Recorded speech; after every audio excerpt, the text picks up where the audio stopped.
어머님, 소똥 냄새 싫어하시는데 거기까지 가셨어요? 아니 뭐, 사돈이 초대해 주시니 한번 가본 거지. 저한테 미리 말씀해 주셨으면 제가 아빠한테 미리 말을 해놨을 텐데요. 어머님 아버님은 소똥 냄새도 싫어하시고 농사도 별로 안 좋아하시니 가급적이면 경치 좋은 곳에서 모셔야 한다고요. 어머나, 그땐 내가 너를 오해해 그냥 한 말이지. 나는 농산일에 유감 없다. 천출은 괜찮으시고요. 뭐, 땅 빌어먹어 농사 짓는 집안이 어떻게 양반일 수 있겠냐고 하셨는데 천출일지도 모르는 제가 인혁이랑 결혼해도 괜찮으시겠어요? 예. 너는 내가 아쉬운 마음에 한 말을 그렇게 마음에 담아뒀니? 됐으니까 털어버려라. 그냥 한 말이야 그건. 근데 너 혹시 너네 아버지한테 천출이니 뭐니 그런 소리 한 건 아니지? 왜요? 이제 와서 신경 쓰이시나 보죠? 아휴, 세아가 그래. 그땐 내가 다 잘못했다. 기분 풀고 사돈 어른께 괜한 소리는 말아다오. 응? 아가. 안녕하세요. 저는 수년 전 닿았던 인연과 재회하여 결혼한 30대 여성입니다. 남편은 처음 만났을 때부터 지금까지 한결같이 저를 사랑해준 사람이에요. 하지만 저를 탐탁지 않게 여겼던 시부모님의 강한 반대 탓에 다소 힘든 결혼을 했죠. 농사짓는 편부모 밑에서 자랐으니 제대로 된 환경에서 자라지 못했을 거라는 이유였어요. 저는 7살 어린 나이에 엄마를 잃고 홀아버지 밑에서 자랐습니다. 어렸을 때의 기억이라 엄마에 대한 기억이 그리 많지는 않아요. 아빠 말씀에 의하면 엄마가 원체 몸이 약해 아이를 바랄 수 있는 상황은 아니었다고 해요. 그런데 제가 찾아왔고 막상 임신하고 나니 엄마의 출산 의지가 너무 강했다고 하더군요. 엄마의 장례가 끝난 후 아빠가 해주신 말이 있어요. 은설아, 엄마는 너를 품에 안은 그 순간부터 눈을 감은 그 순간까지가 가장 행복한 7년이었대. 행복한 7년? 은설이한테 가장 행복한 시간을 7년이나 선물해줘서 고맙다고 전해달라고 했어. 언제 그랬어? 은설이가 잘 때. 비록 엄마와 함께한 시간은 짧았지만 아빠가 최선을 다해주신 덕분에 저는 다르고 부족하지 않게 자랄 수 있었습니다. 주변에서는 젊은 나이에 애가 어리니 재혼하는 소리도 많았는데 아빠는 오로지 저 하나 바르게 키우는 데만 열중하셨어요. 이른 아침 축사를 도시는 것부터 시작해서 계절에 따라 땅에서 나는 곡식을 돌보느라 살갗이 시커멓게 탔어요. 아빠가 얼마나 최선을 다하는지 어린 저도 알 수 있을 정도였죠. 그래서 저도 제가 할 수 있는 최선을 다했습니다. 중학교 때부터 상위권 성적을 놓치지 않았고 S대를 목표로 고등학교 때도 오로지 공부만 했어요. 아빠가 혼자 애를 저렇게 잘 키워냈다. 먼저 간 엄마가 하늘에서도 뿌듯하겠다. 그런 말을 듣게 하고 싶어서요. 그리고 저는 결국 해냈고 마을 입구에 유대명 딸 유은설 S대 합격 플랜카드를 걸 수 있었습니다. 저는 서울에서 자취방을 얻어 대학 생활을 시작했어요. 부족함 없이 키우고 싶다는 욕심에 일에 미친 사람처럼 살았던 아빠 덕분이었죠. 월세나 생활비 걱정은 말라며 넉넉한 지원을 받은 덕분에 더 편한 대학 생활을 할 수 있었습니다. 그래도 조금이나마 보탬이 되고 싶어서 학벌을 이용한 아르바이트를 하기도 했어요. 그때 만난 과외 학생이 바로 지금의 남편입니다. 당시 남편은 성적이 변변찮은 고등학교 2학년 학생이었어요. 머리가 없는 것은 아닌데 목표가 없다 보니 노력이 뒤따르지 않는 전형적인 게으른 학생이었죠. S대 학생이라고요? 남자 선생님이 아닌 건 좀 아쉽네요. 남학생들 컨트롤하기 쉽지 않으실 텐데. 오히려 남학생들 같은 경우 여선생님이라 어려워해서 더 잘하는 경우도 많아요. 너무 편견으로 보지 마시고 일단 맡겨주세요. 단기간에 성적 올리고 인서울 시킬 수 있는 거 맞죠? 안 그러면 내가 선생님한테 돈을 줄 이유가 없어요. 못하겠으면 지금 빨리 말해요. 제 지도에만 잘 따라와 준다면 영어 성적은 보장해 드릴 수 있어요. 학습 습관을 바로잡으면 다른 과목도 어느 정도 따라와 줄 거고요. 뭐 그렇게까지 말하니까 믿고 맡겨보죠. 우리 인혁이가 머리는 있는데 영 공부에 흥미가 없어요. 계기가 부족한 건지 지금까지 담임 선생님들이 다 똑같은 소리를 했다니까요. 얘가 다 같이 하는 학원 수업에 적응을 못하나 싶어 내가 큰맘 먹고 명문대생 가해시키는 거예요. 보통 바로 3등급까지 올리는 건 일도 아니라는데 그쵸? 3등급이요? 그건 일단 인혁이가 어느 정도 기초를 가지고 있느냐에 따라 다를 것 같은데요. 선생님이 확신해가지고 말씀해 주셔야죠. 그럴 거면 누가 명문대 출신이 꼭 과외를 맡겨요. 다음 모의고사에서 영어 3등급 이상, 최종 대학 시험 1등급, 나는 그렇게 알고 있을게요. 어머니, 제 학교가 아니라 하버드 출신이 와도 어머님 말씀에 장담하긴 어려울 거예요. 하지만 학생이 잘 따라만 와주면 당장 모의고사라도 제가 확실히 끌어올려 보겠다고 약속은 드릴게요. 내가 여기에 쓰는 돈이 얼만데. 성적도 안 나오면 그거 선생님만 돈 거저 가져가는 거 아니에요. 이번에 3등급 안 나오면 다른 선생님 알아볼 테니까 그렇게 하세요. 시어머니는 처음부터 욕심이 정말 많으신 분이셨습니다. 당장의 밑바닥 성적권인데 당장 3등급까지 올려달라는 막무가내 부탁도 서슴없이 하시고요. 좋다는 명약도 마셔야 일단 효능을 기대할 거 아니에요. 할 마음이 있는 학생이면 어떻게든 올려보겠지만 애초에 지도를 따라주지 않으면 성적을 올릴 수 있다 장담하긴 어려웠어요. 난처한 부탁이었지만 나중에 그만두게 되더라도 일단은 해보자 했습니다. 시어머님께서 말씀하셨듯이 남편은 그리 성실한 학생은 아니었습니다. 과외도 하기 싫다는 거 모의고사 성적과 최신형 핸드폰으로 협상을 하고 앉혀놓은 거였어요. 하도 어머님께서 애가 노력을 안 한다고 해서 나름 긴장을 하고 갔는데 생각보다 수업 태도가 괜찮더라고요. 남학생이라 어떻게 지도하면 좋을까 싶어 먼저 과외 수업을 해본 선배들에게 과외 팁을 들었거든요. 할 마음이 없는 아이들은 정말 어떻게 그럴 수가 있지 싶게 예의가 없는 애들도 많다고요.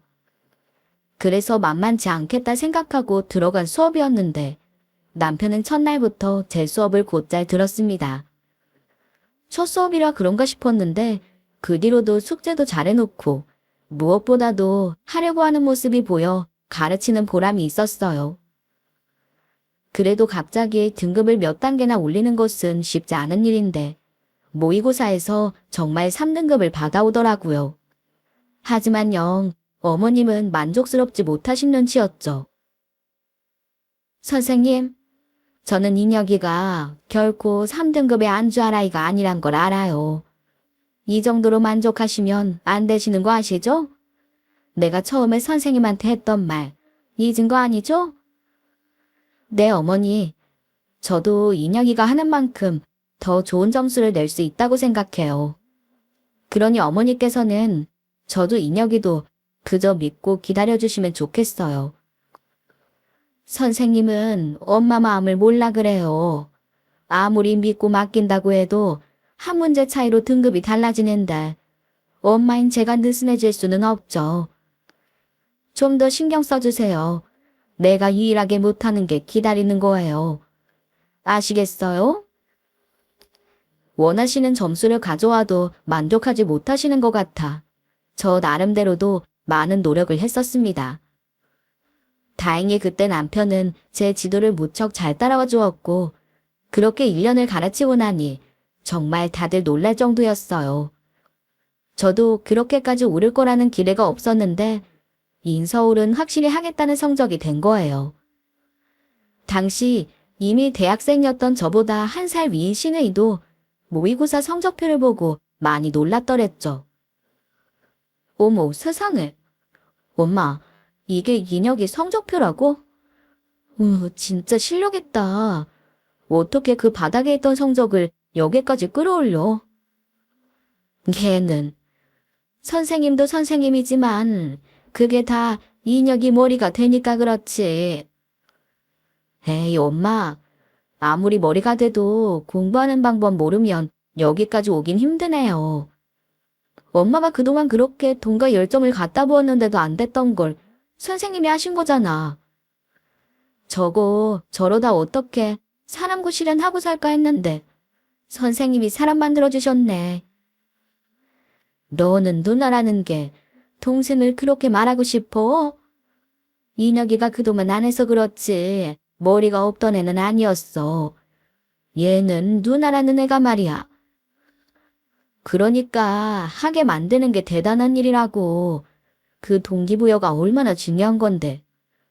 노력하셔서 이만큼 끌고 오셨는데 좀 잘했다고 하면 되지. 엄마는 왜 자꾸 선생님을 구박 못해 안달이야. 인혁이만 지켜 세우고. 제가 그럼 내 말은 들었겠냐고. 지켜 세우는 게 아니라 바른 말을 하자는 거지. 어디 인혁이 아니었으면 암만 선생님이 노력한다고 한들 성적이 여기까지 올라? 다 우리 아들이 비상해서 그러는 거지. 나는 우리 아들이 최고야. 그때 시어머니는 왜인지 제 노력을 그다지 인정해줘야 하진 않으셨어요. 언젠가부터 남편이 머리가 있는데 이제야 트이나 보다. 이쯤 되면 혼자서도 인서울은 하겠다. 그런 이야기를 하셨지요. 그러면서 은근슬쩍 과일을 그만두고 혼자서 했으면 하셨는데 남편이 계속 제 수업을 고집했습니다. 그래서 수능 전날까지 수업을 했고 남편은 영어 1등급을 만들어 원하던 대학에 합격했지요.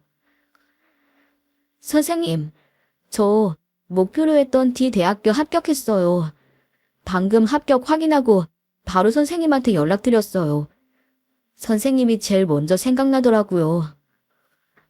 진짜? 인혁이 너 정말 대단하다. 너는 될 줄 알았어.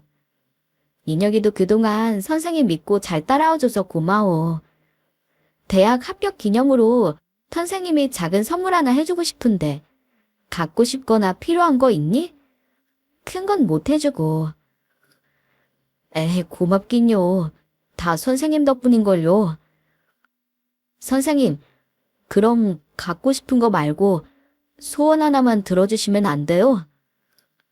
소원? 그래, 까짓거. 무슨 소원인데?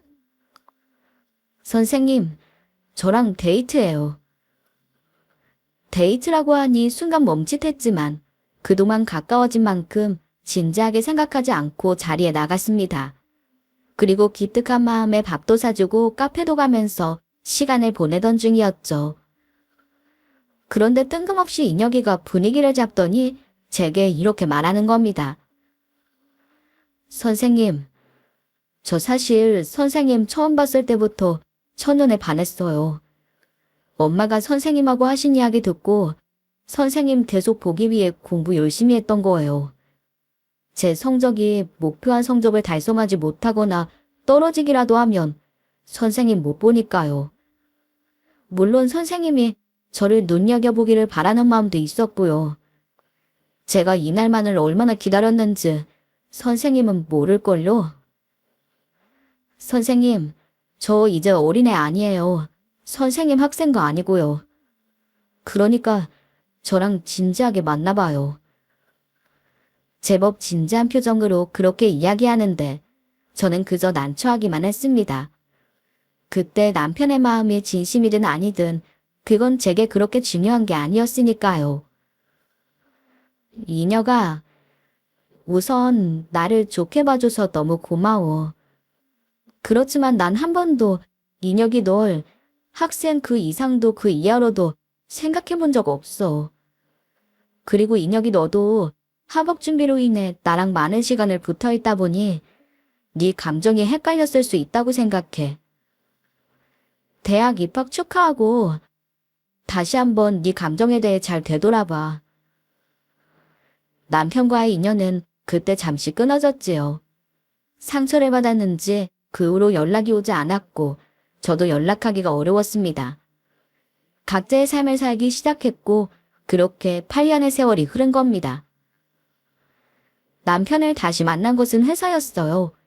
제가 주임을 달고 얼마 안 돼 신입사원들이 들어왔는데 그중 하나가 남편이었던 거예요. 우연도 어떻게 그런 우연이 있는지 우리는 서로를 단번에 알아보았습니다. 얼굴도 거의 그대로였거든요. 오랜만이다, 이녀가. 대단하다. 너 그렇게 노력하더니 어떻게 여기까지 들어왔어? 그나저나 너 하고 싶은 일이 이쪽 계열은 아니었던 걸로 기억하는데. 아, 학교 다니다가 전과했어요. 그쪽 전공 따고 졸업하면 나중에 선생님이랑 만날 접점이 더 생기지 않을까 싶어서. 나 진짜 생각 많이 했어요. 이번엔 되돌아볼 필요 없어요. 우연한 기회에 다시 만난 저희는 그렇게 천천히 가랑비에 옷이 젖듯 마음이 가게 됐어요. 제가 직속 상사였다 보니 함께 있는 시간이 많았고 같이 밥을 먹고 여러 가지 이야기를 하다 보니 그렇게 된 거죠. 그도 그럴 것이 남편은 전과는 많이 다른 느낌이었네요. 그렇게 남몰래 사내 연애를 하게 된 지 3개월째 되던 어느 날이었습니다. 그날도 저녁을 먹고 호숫가에서 산책을 하는데 남편이 손을 잡고 대뜸 그러더라고요. 결혼하자. 저는 황당해서 그냥 쳐다보기만 했어요. 8년 만에 만나 정식으로 연애한 지 겨우 3개월밖에 되지 않았는데 결혼이라니요. 물론 그때까지 본 남편은 결혼해도 충분한 사람이긴 했지만 그렇게 다급하게 하고 싶진 않았습니다. 적어도 사람은 사계절은 겪어봐야 한다는 게 제 생각이었거든요. 하지만 남편이 이런 제 고민에 마침표를 찍더군요. 나한텐 3개월이 아니라 8년이었어. 더 기다리고 싶지 않아. 그날 저희는 결혼에 대해 오랜 대화를 나눴고 제 마음도 많이 기울었습니다.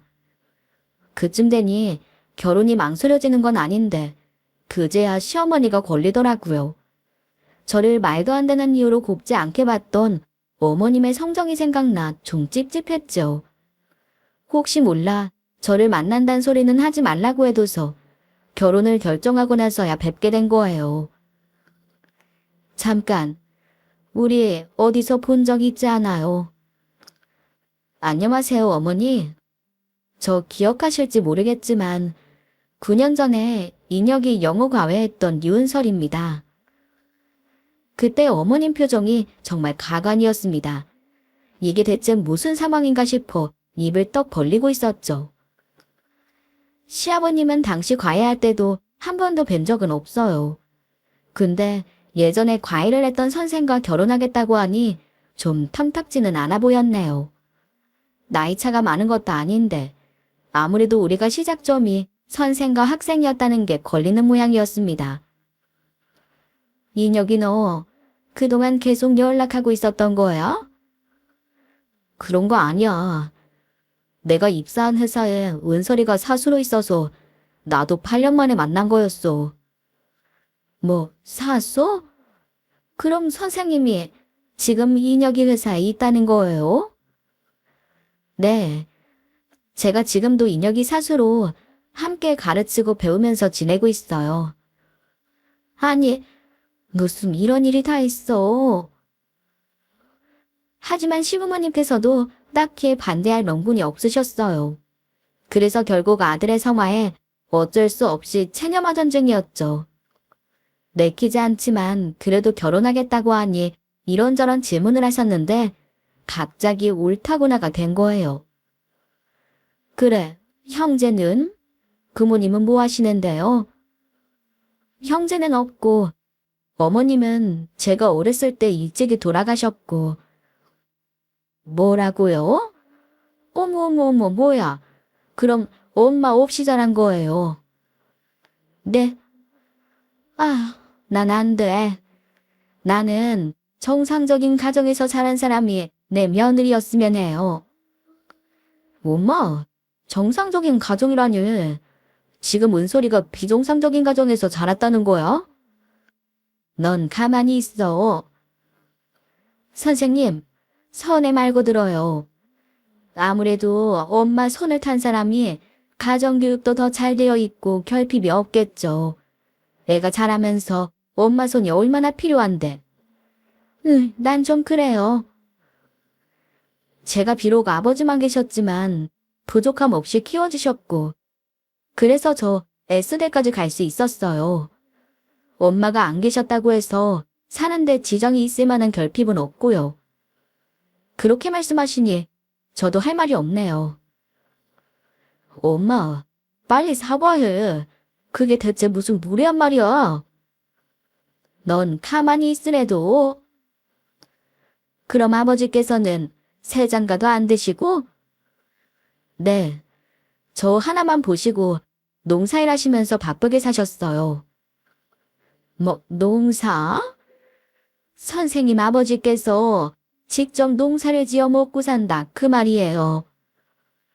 네, 곡식도 재배하고 가축도 키우시고 이것저것 하고 계세요. 아니, 그러니까 막말로 천출이라는 거 아니야.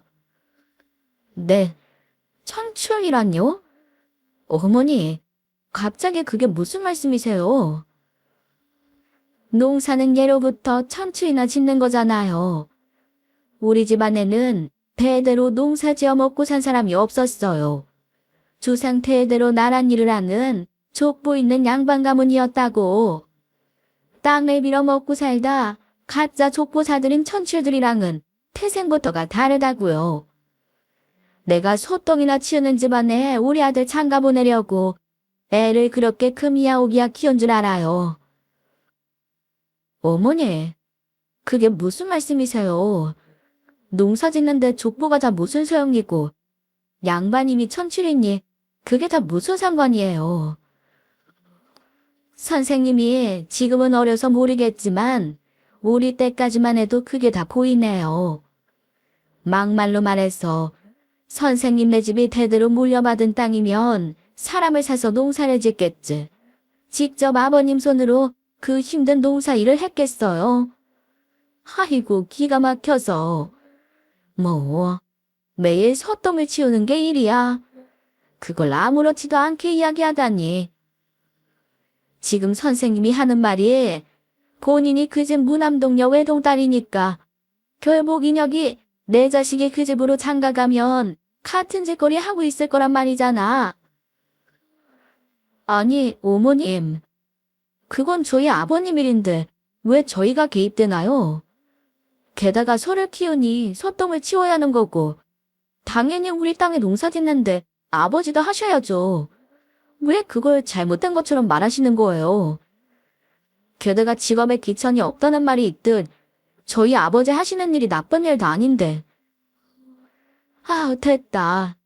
나는 더 들을 필요가 없어. 시부모님께서 저를 반대한다면 과거의 인연 때문일 거라고만 생각했습니다. 그런데 정말 상상하지도 못한 이유의 반대에 부딪히게 된 거예요. 저희 아버지는 대대로 물려받은 땅으로 농사도 하고 사업도 하고 계세요. 그 돈으로 저 부족함 없이 키워주셨고 자기 일에 자부심도 갖고 계신 분이라 한 번도 부끄럽다는 생각을 해본 적이 없습니다. 그렇게 예쁘게 잘 키워주셨다고 말씀드렸고 아버지가 열심히 절 키워주신 보람있게 저도 떳떳하게 명문대 나와 대기업에 다니는데 사람 면전에 대고 어떻게 그런 말을 하나요? 세상에 살다 아버지가 하시는 직업 때문에 반대하실 거란 생각은 전혀 하지 못했어요. 농사가 대체 뭐가 문제라고 그러시냐 따져 묻고 싶었는데 남편 보고 꾹 참은 거예요. 끝까지 예의는 지키고 싶었으니까요. 엄마, 진짜 왜 그래? 아빠가 뭐라고 말 좀 해봐. 이녀가, 지금은 그렇게 서로 좋은 마음으로 만날 수 있는 거지만 신중히 생각해봐라. 농사 짓는 집에 사이로 들어가는 게 그렇게 쉬운 일이 아니야. 얼마나 품이 많이 필요한 일인데. 들어가는 품에 비해 들어오는 돈도 넉넉지 않고 더군다나 딸밖에 없으니 네가 아들로 들어가는 거나 다름없지. 나도 이 결혼은 반대다. 저도 두 분을 제 시부모님으로 모시고 싶지는 않습니다. 저희 아빠 농사일 열심히 하시고 저를 이만큼이나 키워주셨어요. 두 분이 농사일을 어떻게 생각하시는지 모르겠지만 제 아빠 삶을 보존할 자격은 없는 것 같습니다. 먼저 일어나겠습니다. 말도 안 되는 이유로 들어가며 반대를 하시는 두 분의 모습에 저는 결국 꼭 눌러 참던 말을 뱉어내고 자리에서 일어났습니다. 남편이 빠르게 뒤따라 나왔지만 화가 나 붉게 물든 얼굴을 보여주고 싶지 않아 빠르게 차를 타고 와버렸어요. 전화도 여러 차례 왔지만 남편도 보고 싶지 않더군요. 어떻게 사람 면전에 대고 그런 이야기를 할 수 있나요? 게다가 저희 아빠는 마을에서도 가장 큰 땅을 소유하고 농사 규모도 사실 일반적이진 않습니다. 아마 사실을 알게 되면 당황스러울 정도로요. 그런데 그런 규모와 관계없이 하나의 직업을 그렇게 낮잡아 보는 사람들이라는 게 너무 실망스러웠습니다. 남편과 결혼하고 싶었지만 그 두 분을 시부모님으로 모시고 싶은 생각은 추호도 없었지요. 은설아, 내가 사과할게. 우리 엄마가 말이 좀 과했어. 됐어. 너한테 사과받고 싶은 게 아니야. 어머님, 아버님이 저렇게 반대하시니 결혼은 없던 일로 해야겠다. 그게 무슨 소리야? 뭐 우리 엄마 아빠랑 결혼해? 내가 좋다는데 왜 결혼을 없던 일로 해야 되는데? 그럼 부모님 허락도 없이 결혼을 하겠다는 거야? 다른 이유도 아니고 우리 아빠가 농사 짓는 사람이라 싫어 반대하신다는데 그럼 내가 보러 어떡해? 아빠 보고 농사 그만두고 상경하라고 해? 나는 그렇게까지 이 결혼이 하고 싶지 않아. 우리 엄마랑 아빠는 내가 설득할게. 어? 너는 그 자리에 있었으면서도 그런 말이 나와? 그런 생각을 가진 분이 당장 결혼하고 싶은 마음밖에 없는 아들 말만 믿고 생각을 바꾸실 것 같아? 솔직히 이건 두 분한테 제대로 사과받아야 하는 일이야. 단순히 당장 허락받고 못 받고 그런 문제가 아니라고. 내가 설득도 하고 사과도 하라고 할게. 안 되면 내가 엄마 아빠랑 면 끊을게. 나는 너랑 못 헤어져. 우리가 어떻게 만났는데 헤어져. 이녀가, 나는 내 남편 될 사람, 그호랑 연을 끊게 하면서까지 결혼하고 싶은 생각은 없어. 그냥 우리 여기까지만 하자. 결국 집 앞까지 찾아온 남편을 매몰차게 몰아냈고 헤어져야겠다는 단단한 결심을 했습니다. 근데 남편이 집에 가서 진짜 연을 끊겠다고 야단했나 봐요. 느닷없이 어머님이 할사까지 찾아온 겁니다. 나는 인혁에게 성격을 알아서 내가 뭐라고 할 수가 없어요. 그러니 선생님이 설득 좀 해봐요. 부모 자식 인연을 끊게 하면 되겠어요. 제가 뭘 어떻게 해야 되는데요? 저 며느리로 마음에 들지 않는다고 하셔서 헤어졌잖아요. 근데 이제는 연 끊는다는 자식 설득하자고 다시 만나라는 말씀이세요. 아니, 똑똑한 사람이 왜 말귀를 못 알아들어? 좀 어른답게 애를 설득하고 좋게 좋게 끝내면 되잖아요. 애 아빠도 아주 골머리가 아파서 난리고 내가 아주 죽겠어요. 그냥 인혁이랑 선생님이랑 인연이 아니었다 하고 좋게 좋게 헤어져 줘요. 이미 헤어졌다고요. 뭘 더 어떻게 좋게 좋게 해요? 어머머, 말하는 것 좀 봐. 이래서 가정교육이 중요하다고. 엄마 없이 살았으니 엄마 마음을 알겠나. 뭐라고요? 어머니, 정말 말씀이 지나치시네요. 내가 틀린 말을 한 것 같아요. 선생님도 나중에 부모 돼봐요. 내 마음이 어떤지 다 알 테니까. 부모가 돼본 사람만이 가정교육이 얼마나 잘 됐는지 파악할 수 있는 거예요.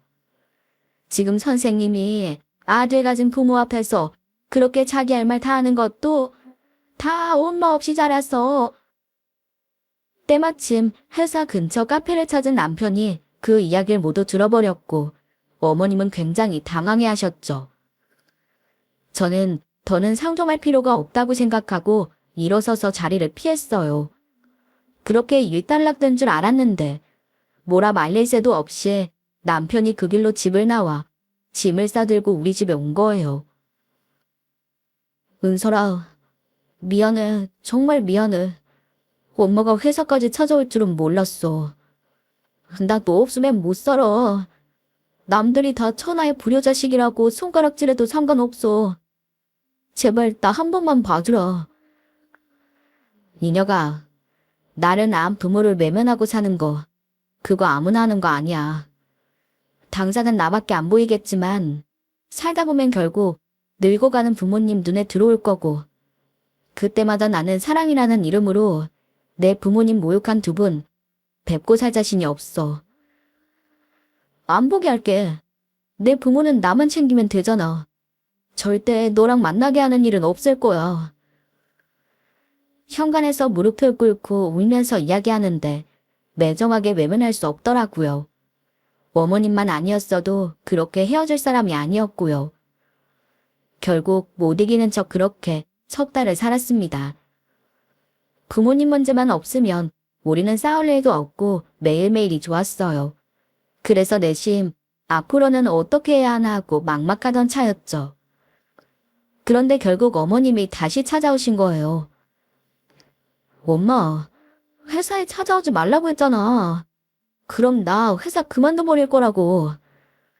나 아예 꽁꽁 숨어 살았으면 좋겠어? 어디서 죽었는지 살았는지도 모르게 그렇게 살까?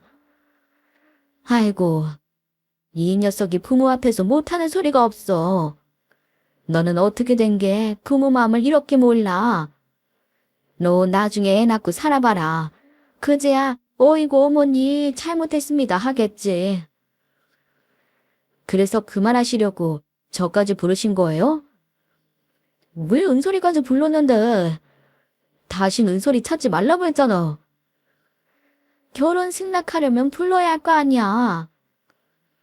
뭐, 엄마, 우리 결혼 허락하는 거야? 아유, 내가 자식 새끼를 잘못 키운 거지. 작정하고 연을 끊고 나가 살겠다는 자식을 내가 어떻게 이겨? 선생님, 아니, 이제 결혼까지 허락하겠다는 마당에 내가 말 편하게 할게요. 나는 지금 그쪽이 마음에 들어 허락하는 거 아니야. 나는 아무리 생각해도 내 자식이 아까워 죽겠어. 아까워 죽겠는데, 아유, 자식이 뭔지. 이거는 내가 약속은 받아야겠네. 내 자식 손에 소똥 묻힐 생각은 마. 나 내 자식 그렇게 꾸준히 시키려고 키운 거 아니야? 어머니, 그 전에 저도 사과받고 싶은데요. 뭐, 저희 아버지 생업에 대해 막말하신 거, 저 엄마 없이 본데 없이 자랐다고 하신 거요. 그거야 아들 가진 마음에 속상하면 할 수도 있는 말이지. 아니 엄마, 그건 내 생각도 마찬가지야. 은솔이한테 사과해. 엄마 때문에 나 은솔이한테 얼굴을 들고 살 수가 없어. 허락도 허락이지만 사과부터 해야지 수순이 맞지. 뭐, 너는 내가 이렇게까지 하는데 그렇게까지 해야겠니? 이래야 저도 아버지께 이 사람이랑 결혼하겠다고 할 수 있을 것 같아서요. 저희 부모님께 예의 차려주세요. 아휴, 엄마. 아우, 알았어. 미안하다. 내가 더 좋은 며느리 보고 싶은 욕심에. 아, 엄마. 알았어. 미안하다. 내가 아주 몹쓸 소리를 내서 네 속이 많이 상했겠구나. 됐니? 솔직히 마음에서 우러나온 말은 아닌 것 같았지만 어쨌거나 결혼을 허락하시겠다고 대기를 들더라고요. 어쨌거나 형식적인 사과도 받았고 남편도 할 만큼 했다는 생각에 결혼을 진행하게 되었습니다. 그 후로 저는 남편을 데리고 고향에 내려가 친정아빠를 보여드렸어요. 아빠는 저와 제 남편을 환영하며 그 지역에서 제일 좋은 식당에 데려가셨죠.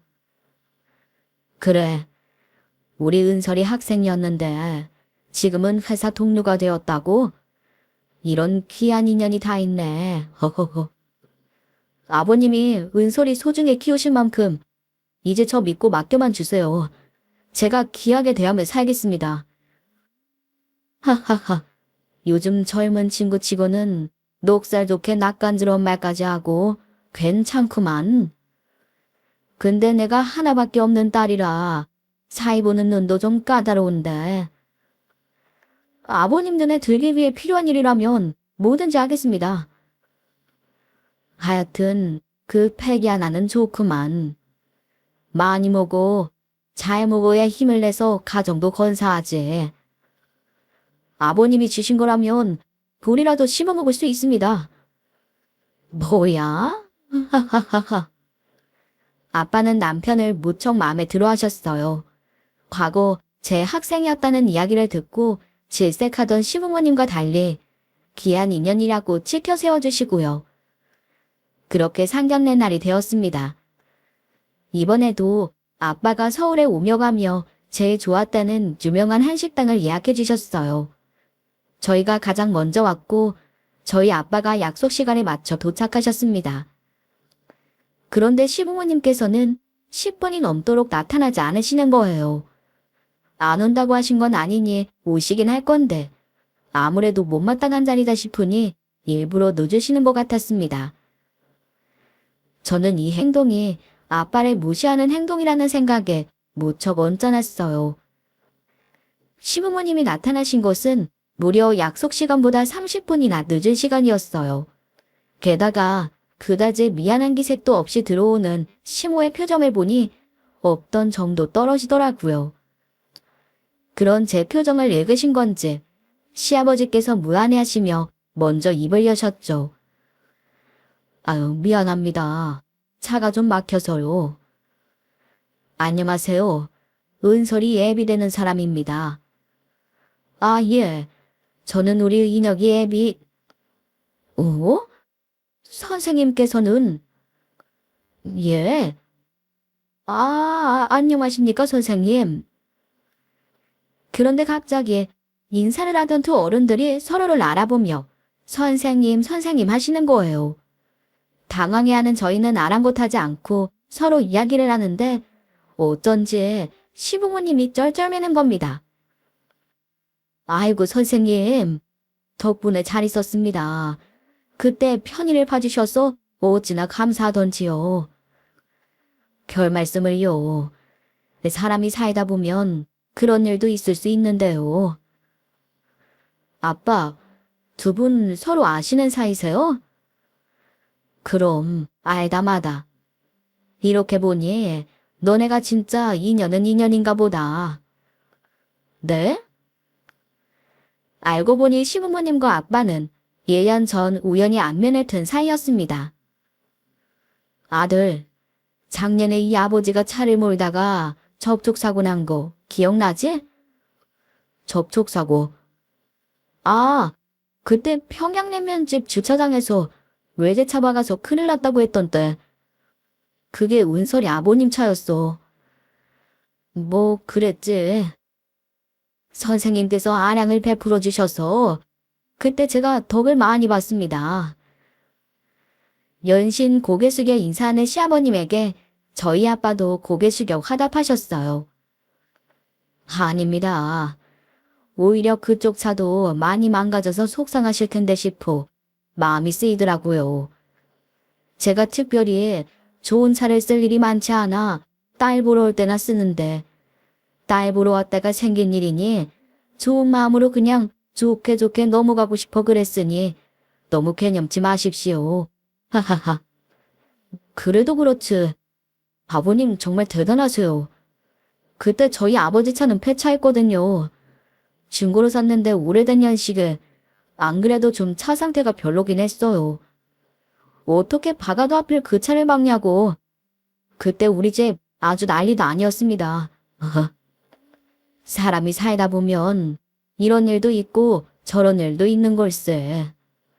어쨌든 누구 하나 다친 사람 없이 잘 해결돼 이렇게 또 인연으로 만났으니 얼마나 다행인 일이야. 그때 시부모님은 단숨에 몇백이나 되는 수리비를 물어주게 되었다가 돈을 번 셈이었던 거예요. 남편도 그때 돈 굳었다고 좋아했던 일화가 생각난다며 어떻게 이런 인연이 있냐고 신기했죠. 저는 그런 인연도 인연이지만 농사 짓는다고 무시했던 두 분 표정이 바뀐 게 너무 고소하더라고요. 어머님은 저희 아빠가 경운기라도 타고 다니는 줄 아셨을 텐데 외제차를 가지고 있는 사람이라고 하니 얼마나 놀랐겠어요. 그도 그럴 것이 이 대화를 듣고 점차 상황 파악이 되셨는지 드디어 입을 여셨죠. 그나저나 차량 수리하는데 돈이 많이 드셨을 텐데 제가 또 다른 욕심은 없이 검소하게 산 편인데 쓸데없이 차 욕심이 좀 있습니다. 그래서 그 차는 원하는 지인이 있어 싸게 팔고 얼마 전에 T4 전기차로 바꿨습니다. T4 전기차요. 동네에는 그런 차가 별로 없어서 꽤 주목받는데 서울은 역시나 좀 보이더라고요. 그래도 차가 고급지기는 영국의 B사가 최고인데 시골에서나 굴리고 다니려니 그건 좀 아깝고 이 녀석이 나를 닮았으면 서울에서 끌고 다니라 사주고 싶은데 한 사코 필요 없다고 하니 이거 사놓고 애물단지만 될 것 같아 사지는 못하고 애석하지요. 이녀기가 차를 좋아하면 내가 또 우리 딸 생각해서 뽑아주고는 싶은데 P사 자동차를요? 아니 아빠. 우리 지하철만 타는데 차는 무슨. 됐어요. 아니 그래도 아가 사주신다는데. 좀 전까지만 해도 못마땅한 눈으로 저희 부녀를 번갈아 보시던 시어머니께서는 꼬박꼬박 존댓말 써가면서 태세 전환을 해보이기 시작했습니다. 아가라니. 저는 너무 놀라 슬쩍 어머님을 쳐다보았어요. 그랬더니 어머님 본인도 민망한지 제 눈을 슬쩍 피하더라고요.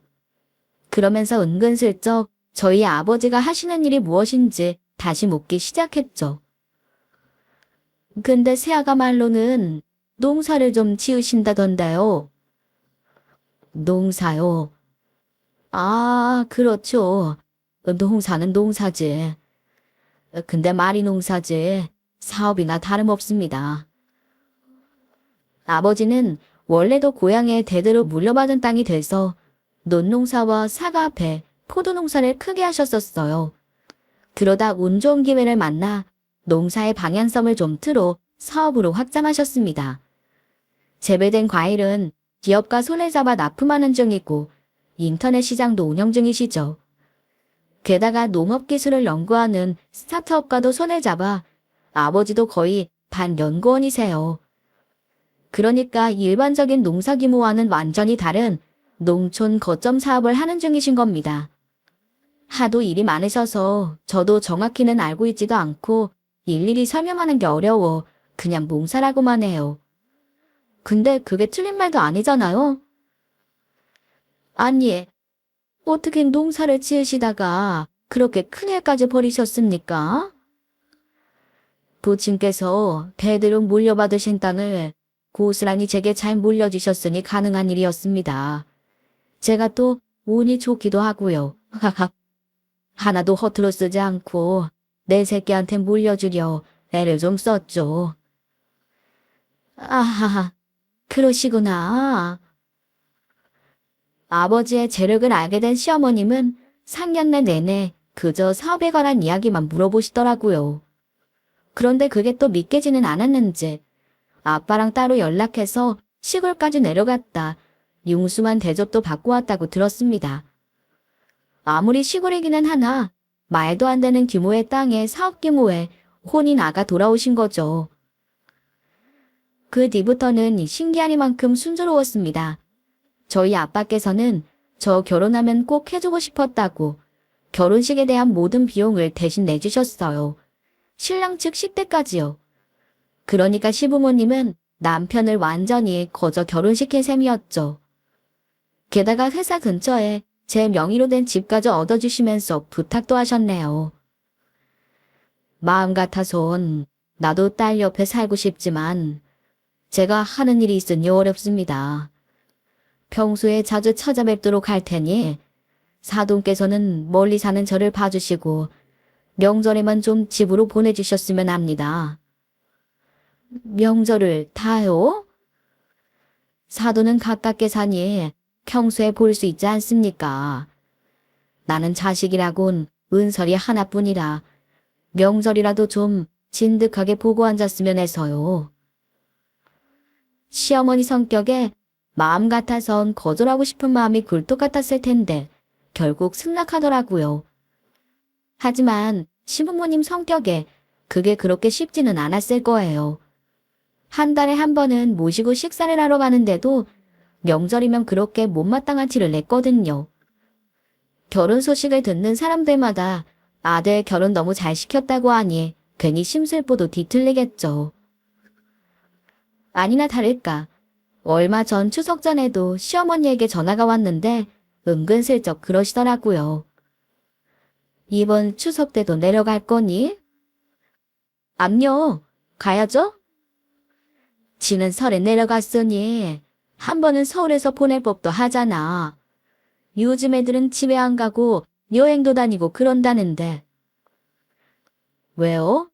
어머님이 저희 여행 보내주시려고요? 뭐, 아니 우리가 왜 여행을 보내줘? 다들 자식들이 여행 보내준다고 짐 싸고 있던데. 아, 그래요. 저희 아버지는 다음 설에는 태국 여행 가자고 경비 내주신다던데. 뭐? 사돈이. 그럼 너네 내년 설에는 여행 가는 거냐? 가고는 싶은데 모르겠어요. 농사지어 뭐 얼마나 남는다고 여행까지 보내달라고 하겠어요. 집도 받고 차도 받았는데. 저는 뭐 더는 해드릴 게 없는데 이렇게 받기만 해도 되나 싶어요. 뭐? 아니 뭐 사돈이 능력이 되니까 해주시는 건데 뭘 그런 생각을 하니? 물론 저희 아빠는 이론 한 장도 안 받으시고 바라시지도 않겠죠. 그럼 추석 새거 뵐게요. 알았다. 한 번씩 은근슬쩍 떠보면서 친정에서 뭐 해주시는지 묻길래 사실대로 이야기했더니 아무 말도 못해요. 얼마 전에 형님도 결혼하셨는데 그때 아빠가 축의금을 좀 크게 썼어요. 어머님 아버님 생일 때는 한우를 사다 보내시기도 하고요. 그게 다 저 잘 봐달라고 하는 것인 줄 아니 얼굴에 불만이 한가득인데 말은 못하더라고요. 저는 이번 추석에도 5일 꽉 채워서 아빠랑 좋은 시간 보내다가 돌아왔습니다. 남편은 시키지 않아도 아버지가 뭘 해주셨다는 이야기를 그렇게 잘해요. 추석 용돈이라고 따로 불러서 100만 원 주셨다고 하니 시어머니는 그러냐 하고 말더라고요. 시댁은 추석이라고 며느리한테 이번 용돈 얼마냐 했는데 아들은 처가 가서 대려 용돈을 받아왔다고 하니 민망했겠죠. 이게 다 든든한 아빠 덕분입니다. 저 하나만 보고 그렇게 열심히 굳은 일 마다하지 않고 사신 아버지께 감사한 매일이네요. 어머님 덕분에 아빠한테 더 잘해야지 싶어 이번 연휴에는 모시고 제주도라도 갈까 싶어요. 여러분들도 편견으로 바라보는 사람들에게 기죽지 마시고 당당하게 맞서시길 바랍니다. 쌀쌀한 날씨, 감기 조심하세요.